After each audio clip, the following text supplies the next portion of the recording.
আমার মনে হয় কোন ভক্ত আর বিপদে পড়ে কোন প্রাণে আমায় ডাকে। তখন লক্ষণ বলছে, দাদা থাকতে তব তরুণ সেবক, তুমি আমায় আদেশ দাও, আমি এক্ষুনি ওই পশ্চিম দ্বারে যাব। তখন বলছে, ওরে না রে ভাই, আমি নিশীতে কুস্বপ্ন দেখতে পেয়েছি। লক্ষণ বলে, দাদা স্বপন স্বপনই হয়, তথাপি স্বপন কি সত্য হয়? তখন তুমি আমার আদেশ দাও। তখন বলছে, লক্ষণ রে যা। যখন যাও বলেছে, লক্ষণ বলছে, দাদা তুমি আমায় কেমন ভাবে বিদায় দিবে? তুমি আমায় যাও বললে, হ্যাঁ আমি বুঝতে পেরেছি, আমায় তো আসতে বললে না, হ্যাঁ তাই আমি আর আসব না, তোমাকে আর দাদা বলে যাই।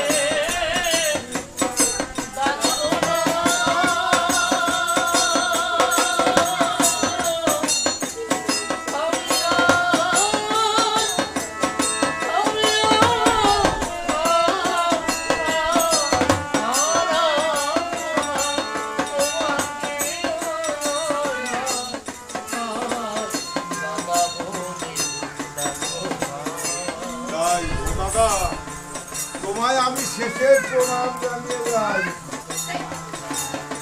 এই বলে প্রণাম করে পশ্চিম দ্বারে গিয়ে দেখে বিভীষণ বৈষ্ণববান পক্ষে ধারণ করে দাঁড়িয়ে আছে। তখন সেনান দিয়ে একবারে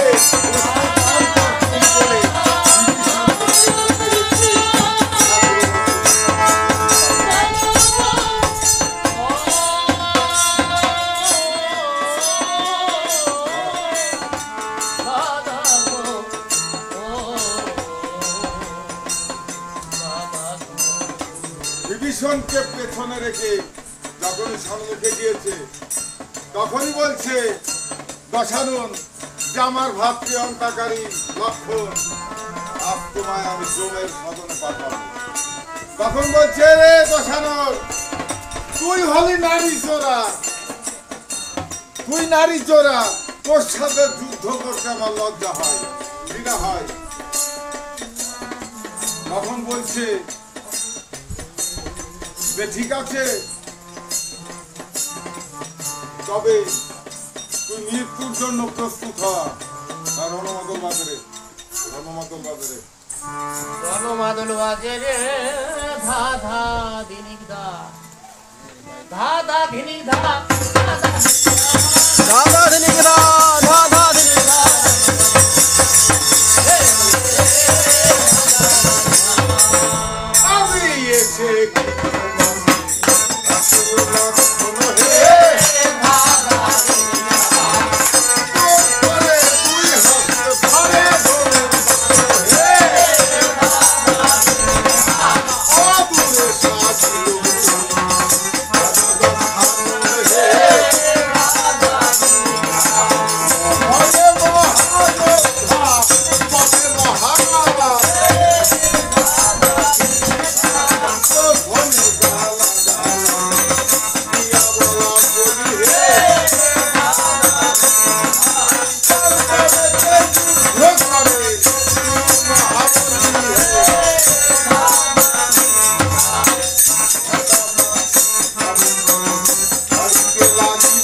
লক্ষণের সাথে যুদ্ধে না পেরে উঠে যমের ভগ্নী শক্তি সেলবান আজ দশাননকে যৌতুক দিয়েছিলেন ময়দানব বিবাহের সময় মন্দান্তরী। তাই যখনই বানটা উত্তোলন করতে যাচ্ছে বান কিছুতেই নাড়াতে পারছে